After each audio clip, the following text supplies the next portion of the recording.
ख़वातीन और हज़रात, आज का ये सेमिनार और सिर्फ सेमिनार नहीं है बल्कि बहुत कुछ था। क्या कुछ था ये विषय आप सब जानते हैं, सुन चुके हैं। इसमें मैंने सदारती खुतबे से पहले नौजवानों पर तबसरा करने के लिए रहमान साहब को जहमत दी।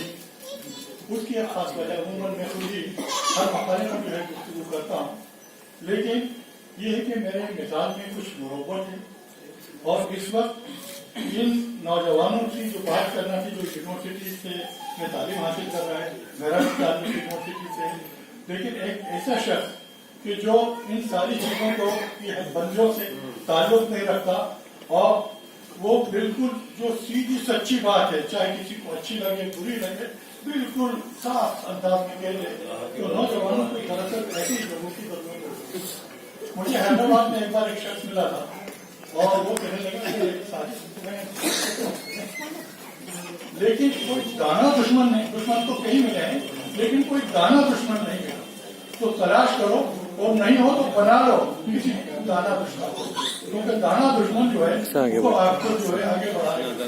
मेरा कहने का मतलब ये नहीं कि दाना जो है रहमान साहब, लेकिन आपके दुश्मन नहीं है, दोस्त हैं, तो जो कुछ उन्होंने कहा आपके दिल में लगी होंगी बातें और मैं समझता हूँ कि आगे आपका अपना जो रास्ता तय करना है आपको, उसमें मशवरा बातें शामिल होंगी।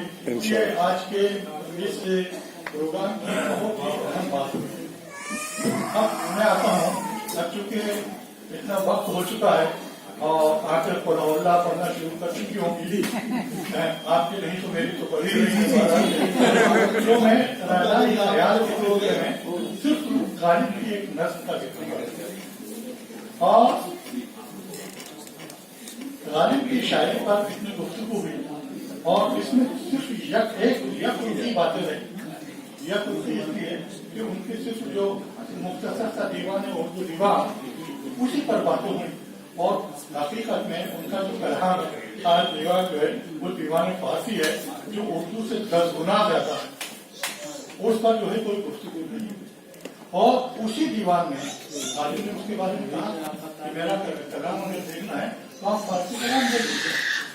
उर्दू के कलाम को रात नहीं करते थे, वो उर्दू के कलाम के लिए कहा करते थे कि ये तो उर्दू का कलाम जो है वो पहले तो उर्दू के कलाम पे नाश किया था उन्होंने और उसमें कहा था कि जो यूं कहे कि रेश्ता क्योंकि हो रश्क फारसी गुफ्ता गालिब एक बार जाके उसे सुना के यूं पढ़कर उसे सुना के यूं। और दूसरा शहर फारसी के बारे में जो कहा था रहमान साहब, मेरी याददाश्त नहीं, वो जिसमें उन्होंने कहा था कि मेरा फारसी का रास्ता है उर्दू से बेहतर है। रंगारंग, हाँ नक्श आया रंग,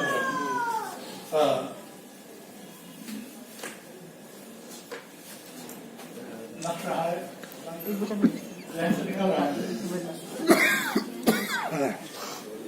फारसी। मेरा वो उर्दू कलाम जो है बेरंग कलाम का, उर्दू का कलाम मेरा बेरंग है।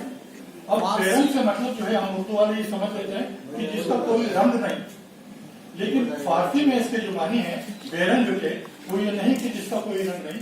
बेरंग जो है उस कागज को कहते हैं जिसपे आर्टिस्ट तस्वीर बनाने से पहले अपने रंगों को आजमाता है, रंगों को टेस्ट करता है, उस कागज को कहते हैं बेरंग। तो उन्होंने अपने उसको बेरंग का मतलब इस कलाम वो फारसी की जो तस्वीर है वो बनाने के लिए मैंने जो कलर टेस्ट किए हैं वो उर्दू में किए हैं, है ना। बुनियादी चीज जो है वो फारसी में है मेरी। अब उसमें रहना ये ख्याल के इसमें सिर्फ एक तकलीफ का जिक्र करूंगा मैं, और वो है जो उनकी जिंदगी की दूसरी मसनवी थी या शायद तीसरी मसनवी थी और उसका नाम था चिराग है। और ये उन्होंने 27-28 साल की उम्र में लिखी थी। बनारस में 2 महीने कयाम किया था उन्होंने और वहाँ रह करके उन्होंने ये लिखी थी। उसका जिक्र तो इस मसनवी में उन्होंने जो कुछ पेश किए तर्जुमे मैंने मुरतब करके शाया करा दिए हैं और एक से बढ़ के कुछ मंसूर हुए हैं और उसमें मफहूम तक सही मफहूम तक पहुंचने के लिए मजमूर को जो है अपने सामने रखा था और उसके जरिए उसी तफहीम की मैंने कोशिश की समझने की। एक तो ये कि बनारस का अजीब गरीब तक था, इतनी उनका अपना शहर था जहाँ पैदा हुए थे ज़ादपुर, जिससे लोगों को मोहब्बत होती है, आगरा उसको उन्होंने कुछ नहीं लिखा। दिल्ली जहाँ पूरी जिंदगी गुजारी उन्होंने या जहाँ आकर बस गए थे उस पर उन्होंने नहीं लिखा। और बनारस जहाँ सिर्फ 1.5-2 महीने रहे उस पर उन्होंने पूरी नज़्म लिखी, मसनवी लिखी और वो मसनवी भी 108 अशार की। मैंने इस पर तहकीक की तो पता चला कि उन्होंने 108 से ज्यादा अशार लिखे जो मैंने नोट कर लिया है और उनको अशार को कलमजद करके 108 क्योंकि अहले हिंद के नजदीक एक मुकद्दस वो समझा जाता है तो 108 अशार उन्होंने उसमें शामिल रखे। अब उन अशार में क्या है, उनके लफ्जों पर से लोग गुजर जाते हैं लेकिन हकीकत में वो तसव्वुफ में है वो पूरी पूरी मसला। और उसमें उन्होंने जहाँ शुरू किया था कि वो सूरे इसराफील जो है वो उससे मेरी फरियाद और मेरी आवाज जो है हम आहंग होते हुए महसूस हो रहे हैं। यहाँ पे उन्होंने शुरुआत की थी और इसके बाद फिर उन्होंने उसकी तस्वीर पेशी की, उसके बारे में बहुत सी बातें बताई। और इस नज्म के इस मजनवी के संस्कृत में 2 तर्जुमे हो चुके हैं। अंग्रेजी में एक हिस्से का तर्जुमा जो है दिल्ली यूनिवर्सिटी में पिछले 15-16 साल से पढ़ाया जा रहा है MA अंग्रेजी कोर्स में, और फारसी में तो है ही, सारे हिंदुस्तान की यूनिवर्सिटियों में पढ़ाई जाती है और उसका बहुत उसको अहमियत हासिल है। मगर इस मसनवी में जो चीजें देखने की वो रायनाई ख्याल की बात कर रहा हूँ मैं कि हम आहंग हो रही है। सूरह इसराफील से उन्होंने जिक्र किया और आगे चलते हैं, चलते फिर बनारस के जलवों का जिक्र करते हैं और जिक्र करते हुए कि बनारस जो है अहले हिंद के लिए एक काबे का दर्जा रखता है, नागपुर शान का काबा है। और इसके बाद फिर और आगे चलते वहाँ की हसीनाओं का जिक्र करते हैं, वहाँ की नदी का जिक्र करते हैं और इसके साथ गंगा जमनी तहजीब जिसे कहते हैं उस तहजीब का एक ऐसा पैकर उभरता हुआ मुझे महसूस हुआ उसमें, किसी ने अब तक इस पर लिखा नहीं है कि गंगा जमनी तहजीब क्या है। गंगा और जमुना 2 नदियों से मिलकर हिंदुस्तान में 2 ग्रेट शहंशाह हुए हैं, एक अकबर द ग्रेट और दूसरा अशोक द ग्रेट। अशोक आजम और अकबर आजम ये 2 कहलाते हैं। इसमें अशोक आजम ने के जमाने से जो तहजीब फलती फूलती रही वो गंगा की तहजीब थी, गंगा के किनारे की तहजीब। और दूसरी अकबर के जमाने की थी वो अकबराबाद जो उन्होंने बताया वो जमुना की तहजीब थी।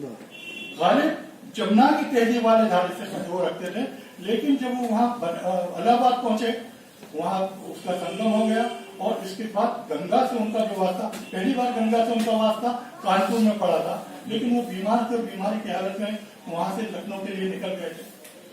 तो वहां देखी उन्होंने, लेकिन देख नहीं पाए। इलाहाबाद में कुछ ऐसी बातें हुई कि उनको अपनी दवाएं वगैरह नहीं मिल सकी और इलाहाबाद के लानत बेच करके वो फिर इधर बनारस आ गए। यहाँ तबियत दुरुस्त रही और यहाँ गंगा को पहली मर्तबा देखा और उसके बाद गंगा से निकालते हुए और गंगा और जमुना दोनों को मिला करके उन्होंने इसके गंगा की बेहद तारीफ की, बेहद तारीफ की। और वो जो किस्सा है कि इसको पना क्यों नहीं करते, कयामत क्यों नहीं आ जाती कि जब भाई भाई का दुश्मन हो गया, बाप बेटे का करके करने के डरते हैं और वो नहर मोहब्बत जो है दुनिया से उठ चुकी है। और ऐसे हालात में जो है ये तो सारे वो आसार है जो कयामत के आसार हो सकते हैं। तो सूर क्यों नहीं फूंका जाता, खुदा से नहीं कहता कि आप सूर क्यों नहीं फूंकते, ये कहा गया था कि इसमें सूर क्यों नहीं फूंका जाता, इसको तबाह क्यों नहीं किया जा सकता। ये सवाल उन्होंने बुजुर्ग से, एक जीरक आदमी था, एक दाना आदमी था, उससे किया।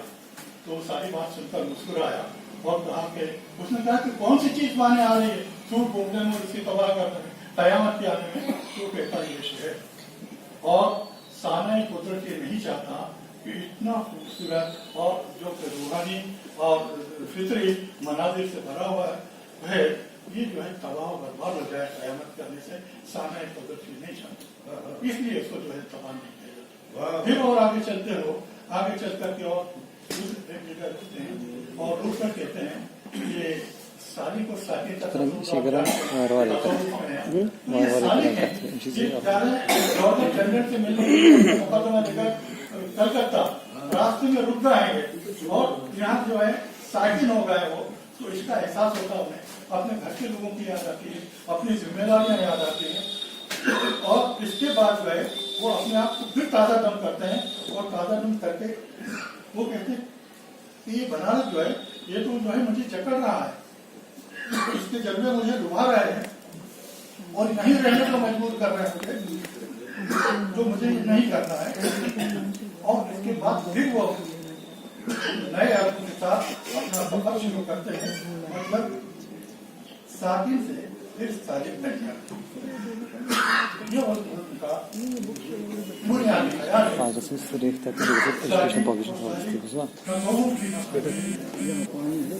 मौका मिले तो आप इसे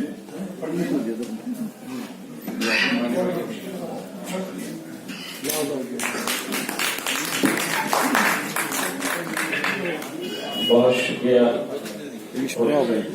साजिद ना ना उसको मुमकिन नहीं पेश कर रहे हैं।